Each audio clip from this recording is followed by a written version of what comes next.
네, 안녕하십니까. 개혁책방입니다. 오늘은 처음 시작하는 언약론 6번째 시간입니다. 모세 언약에 관해서 함께 살펴보고자 할 텐데요.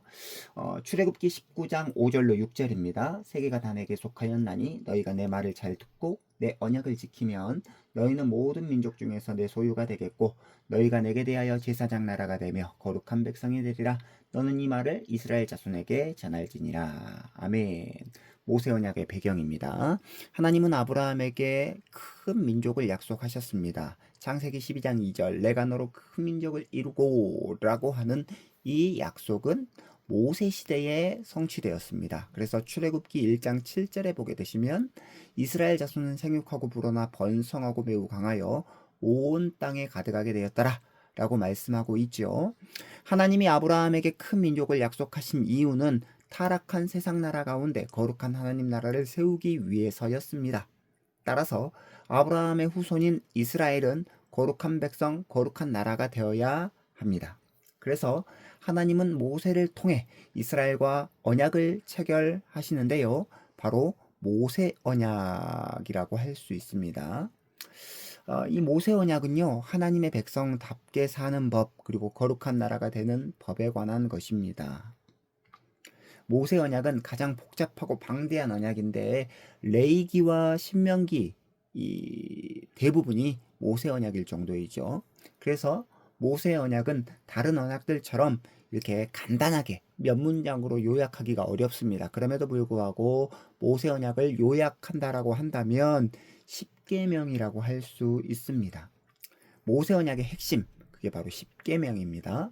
많은 사람들이 십계명을 구원의 방도로 생각합니다. 십계명을 지켜서 의롭게 되고 십계명을 지켜서 구원받는다라고 생각할 수 있습니다. 하지만 아담 언약 이후의 모든 언약은 은혜 언약이다라고 계속해서 제가 반복하고 있습니다. 이 책이 그렇게 이야기를 하고 있어요. 따라서 모세 언약도, 그리고 모세 언약의 핵심인 십계명도 은혜 언약이다라는 것을 기억할 필요가 있습니다. 그 근거는 뭐냐? 바로 하나님이 모세와 언약을 맺으신 시기인데요. 하나님은 이스라엘을 애굽에서 구원하신 다음에 언약을 맺으셨습니다. 그러니까 언약을 맺고 구원해 주신 것이 아니고 구원하신 다음에 언약을 맺으셨습니다. 즉 하나님은 이스라엘에게 은혜를 베푸신 후에 십계명을 주셨습니다. 따라서 모세 언약은 구원의 방도가 아니죠. 십계명은 구원의 결과로서 주어진 것이지 구원의 조건으로 주어진 것이 아니다라는 것을 정말로 깊게 우리가 이렇게 이해할 필요가 있습니다. 그러면 이 모세 언약의 내용에 관해서 함께 살펴볼 건데 모세 언약은 크게 네 부분으로 나눌 수 있습니다. 첫째, 출애굽 언약, 두 번째, 종주권 언약, 세 번째, 십계명 언약, 네 번째, 의식법, 이렇게 네 가지로 나눌 수 있습니다. 하나씩 살펴보도록 하겠습니다. 하나님은 모세에게 다음과 같이 말씀하셨습니다. 출애굽기 3장 7절로 8절 여호와께서 이르시되 내가 애굽에 있는 내 백성의 고통을 분명히 보고 그들이 그들의 감독자로 말미암아 부르짖음을 듣고 그 근심을 알고 내가 내려가서 그들을 애굽인의 손에서 건져내고 그들을 그 땅에서 인도하여 아름답고 광대한 땅, 젖과 꿀이 흐르는 땅, 곧 가나안 족속, 헷 족속, 아모리 족속, 브리스 족속, 히위 족속, 여부스 족속의 지방에 데려가려 하노라. 자, 하나님은 애굽에서 종살이하는 이스라엘을 구원해 주시겠다라고 약속하셨습니다. 하나님은 이스라엘을 가나안으로 인도하시겠다라고 약속하셨습니다. 따라서 이스라엘이 애굽의 속박에서 벗어날 수 있었던 것은 하나님이 출애굽 언약을 성취하신 결과라는 사실을 기억할 필요가 있습니다. 모세 언약에 있어서 출애굽이 가장 먼저다라는 것은 의미심장하죠. 하나님은 십계명을 근거로 이스라엘을 구원하시지 않았습니다. 이스라엘 백성을 구원하신 다음에 십계명을 주셨다라는 것이죠. 따라서 출애굽은 전적으로 하나님의 은혜다라는 것을 기억할 필요가 있습니다. 그렇다고 한다면 하나님이 이스라엘을 애굽에서 구원하신 이유 무엇 때문일까요? 그들과 종주권 언약을 맺기 위해서입니다. 종주권 언약의 내용은 다음과 같은데요. 이렇게 말씀하고 있습니다. 우리가 아까 읽었던 말씀 출애굽기 19장 5절로 6절입니다. 세계가 다 내게 속하였나니 너희가 내 말을 잘 듣고 내 언약을 지키면 너희는 모든 민족 중에서 내 소유가 되겠고 너희가 내게 대하여 제사장 나라가 되며 거룩한 백성이 되리라. 너는 이 말을 이스라엘 자손에게 전할지니라. 이상의 말씀은 종주권 언약의 형식을 취하고 있습니다. 종주권 언약이란 왕과 백성 간이 맺는 언약인데요. 종주권 언약을 통해서 왕은 백성을 다스리고 백성들은 왕에게 순종했습니다. 하나님은 종주권 언약을 통해서 이스라엘을 자신의 소유로 삼으셨습니다. 이것은 이스라엘을 통해 하나님 나라를 세우실 것을 의미하는 것인데요. 하나님은 이스라엘을 제사장 나라로 삼으셨습니다. 이것은 이스라엘을 통해 세상에 복을 주실 것을 의미하는 것이죠. 하나님은 이스라엘을 거룩한 백성으로 삼으셨습니다. 이것은 이스라엘이 세상과 구별된 거룩한 삶을 살아야 한다는 의미입니다. 그렇다고 한다면 이스라엘이 세상과 구별된 거룩한 삶을 사는 방법이 뭐냐? 그게 바로 십계명이다 라는 거죠. 그래서 세 번째 우린 십계명 언약에 관해서 살펴볼 건데, 십계명을 시작하는 출애굽기 20장 1절로 3절에 보면 이렇게 시작합니다. 하나님이 이 모든 말씀으로 말씀하여 이르시되 나는 너를 애굽 땅 종되었던 집에서 인도하여 낸 내 하나님 여호와니라. 너는 나 외에는 다른 신들을 내게 두지 말라. 자, 십계명의 머릿말 그리고 제1계명입니다. 이 다음부터 십계명의 나머지 부분들이 이어지죠. 중요한 것은 아까도 말씀드렸듯이 이 책에서 강조하고 있습니다. 십계명이 구원의 근거로 제시되지 않았다라는 것이죠. 십계명은 구원의 근거가 아니라 감사의 도구로, 즉 하나님이 이스라엘을 구원하셨으므로 이스라엘은 십계명에 순종하는 삶으로 감사를 나타내야 된다라는 것입니다. 구원받기 위해 십계명을 지키는 것이 아니고 구원받았기 때문에 십계명을 지키는, 즉 십계명을 통해서 하나님께 감사하는 삶으로 나아가야 된다라는 거죠. 그래서 십계명의 핵심은 뭐냐? 하나님 사랑과 이웃 사랑이죠. 1계명부터 4계명까지 하나님 사랑과 관련되어 있고 나머지 5계명부터 10계명까지는 이웃 사랑에 관해서 관련되어 있습니다. 따라서 이스라엘은요, 하나님을 사랑하고 이웃을 사랑하는 나라가 되어야 합니다. 그렇다면 이스라엘이 하나님을 사랑하는 방법은 뭐냐? 그것은 의식법에 나타나 있습니다. 그래서 자연스럽게 네 번째 의식법에 관해서 우리가 살펴볼 건데, 하나님은 십계명을 주신 다음에 추가적인 율법들을 주셨습니다. 이 율법들은 주로 죄사 의식과 관련되어 있기 때문에 의식법이라고 불리는데요. 의식법은 그 자체로도 의미가 있지만 진정한 역할은요, 이 의식법을 통해서 예수님을 나타내는 것입니다. 즉 진정한 이 의식법의 역할은 예수님을 예표하는 데 있다라는 것이죠. 성막을 예로 들어보겠습니다.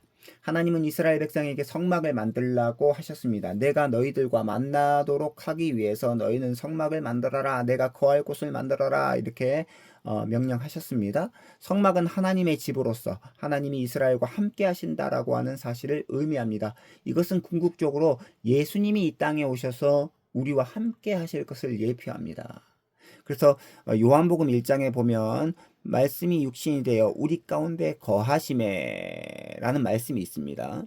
그 거하시다라는 것이 성막을 치다, 장막을 치다 이런 뜻이거든요. 스케노라고 하는 이 헬라어 단어인데, 그래서 예수 그리스도가 친히 백성들의 성막, 백성들의 장막이 되어서 하나님의 영광을 보여주는, 그리고 백성들과 함께하는 성자 하나님이심을 이렇게 나타내주고 있습니다. 희생제사를 예로 들어보겠습니다. 하나님은 이스라엘 백성들에게 짐승으로 제사를 드리라고 하셨습니다. 하나님은 짐승의 죽음을 보시고 사람의 죄를 용서하신다라고 하셨습니다. 이것 또한 역시 예수님의 십자가 죽음을 예표합니다. 자, 그렇다고 한다면 모세 언약의 목적을 함께 살펴보도록 하겠습니다. 하나님이 모세와 언약을 맺으신 목적은 다음과 같습니다. 첫째, 아브라함 언약의 성취이죠. 두 번째, 하나님의 백성들에게 거룩한 삶의 지침을 제공하기 위해서입니다. 세 번째, 그리스도를 예표하기 위해서입니다. 네 번째, 율법과 복음의 관계를 보여주기 위해서입니다. 하나씩 살펴보도록 하겠습니다. 모세 언약의 목적. 첫 번째, 아브라함의 언약의 성취다라는 것이죠. 하나님은 아브라함의 후손을 통해 세상에 복을 주시겠다라고 약속하셨습니다. 창세기 12장 2절 우리가 처음에 읽었습니다. 내가 너로 큰 민족을 이루고 내게 복을 주어 내 이름을 창대하게 하리니 너는 복이 될지라. 하나님은 이스라엘을 자기 백성 삼으셔서 이 언약을 성취하셨습니다.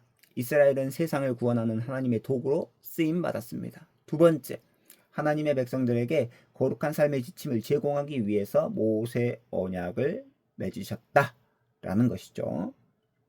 하나님은 이스라엘을 애굽에서 구원하셨습니다. 그리고 이스라엘을 하나님의 백성으로 삼으셨습니다. 따라서 이스라엘은 세상 사람들과는 다르게 살아야 되겠지요. 세상 사람들과 다르게 구별되게 살아야 됩니다. 그러기 위해서는 거룩한 삶의 지침이 필요하겠죠. 바로 이것이 하나님이 모세 언약을 맺으신 이유인데요. 모세 언약의 핵심, 말씀드렸듯이 10계명으로 요약할 수 있습니다. 그런데 그 10계명은요.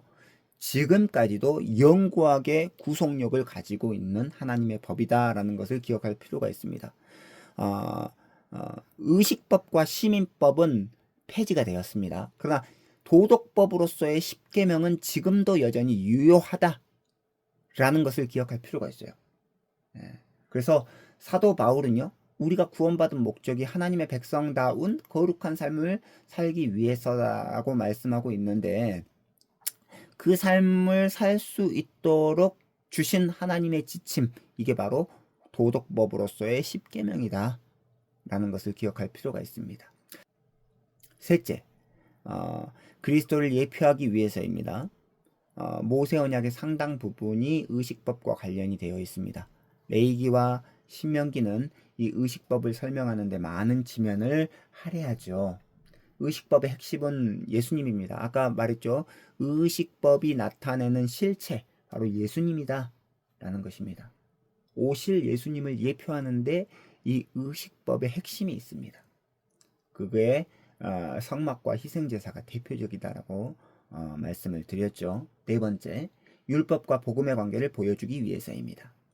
하나님은 이스라엘을 애굽에서 구원하신 다음에 율법을 주셨습니다. 따라서 율법은 구원의 전제 조건이 아니라 구원의 결과다라는 것이 중요합니다. 구원받기 위해서 율법을 지키는 것이 아니고 구원받았기 때문에 율법을 지켜야 된다라는 것이죠. 그러므로 율법은 복음의 열매입니다. 복음을 믿는 사람은 율법을 행하게 됩니다. 예수님을 전적으로 사랑하는 사람은 율법을 행하지 않을 수 없습니다. 그래서 요한복음 14장 15절 너희가 나를 사랑하면 나의 계명을 지키리라 라고 말씀하셨던 것처럼 그 도덕법으로서의 10계명을 지키는 것은 바로 하나님을 사랑하고 이웃을 사랑하는 증거가 됩니다. 자, 이제 나눔을 위한 질문입니다. 하나님이 아브라함에게 큰 민족을 약속하신 이유는 무엇인가요? 라고 되어 있는데 이 책 40페이지에 보게 되시면 타락한 세상 나라 가운데 거룩한 하나님의 나라를 세우기 위해서 하나님이 아브라함에게 큰 민족을 약속하셨다라는 것이죠. 두 번째, 모세 언약이 은혜 언약임을 보여주는 증거가 무엇입니까? 하나님께서 모세와 언약을 맺으신 시기가 중요하죠. 이스라엘 백성들을 출애굽시키신 다음에 율법을 주셨다라는 것입니다. 율법을 주시고 너희들 이거 지켜야지 내가 출애굽해 주겠다라고 하신 게 아니고 미리 출애굽시켜 놓고 구원해 주시고 율법을 주셨다라는 것이죠. 이스라엘에게 은혜를 베푸신 후에 10계명을 주셨다라는 것이 바로 모세 언약이 은혜 언약임을 보여주는 근거입니다. 세 번째, 이스라엘이 애굽의 속박에서 벗어날 수 있었던 근거는 무엇입니까? 모세 언약에서 출애굽이 가장 먼저 있었다라는 것을 또 말씀하고 있는 것입니다. 하나님의 은혜다라는 것이죠. 애굽의 속박에서 벗어날 수 있었던 근거는 하나님의 은혜다. 그래서 이게 은혜 언약인 것을 보여주는 거예요. 네 번째, 하나님은 이스라엘을 자신의 소유로 삼으시려고 어떤 언약을 맺으셨습니까? 42페이지 보게 되시면 종주권 언약을 맺으셨습니다. 그러니까 왕과 백성 간에 맺혀진 언약. 왕은 백성을 다스리고 백성은 왕에게 순종하는, 그래서 왕의 보호를 받는 이런 종주권 언약을 맺으셨다라는 것이죠. 그 다음 의식법의 진정한 역할은 무엇입니까? 그 의식법의 실체가 되시는 예수 그리스도를 예표하는 것이다 라고 이 책은 말씀하고 있습니다. 마지막 하나님이 모세와 언약을 맺으신 목적이 뭡니까? 네 가지입니다. 아브라함의 언약을 성취하기 위해, 두 번째 하나님의 백성들에게 거룩한 삶의 지침을 제공하기 위해, 세 번째 예수 그리스도를 예표하기 위해, 마지막 율법과 복음의 관계를 보여주기 위해서 하나님이 모세와 언약을 맺으셨다라는 것입니다. 그래서 모세 언약은 철저하게 은혜 언약이고요.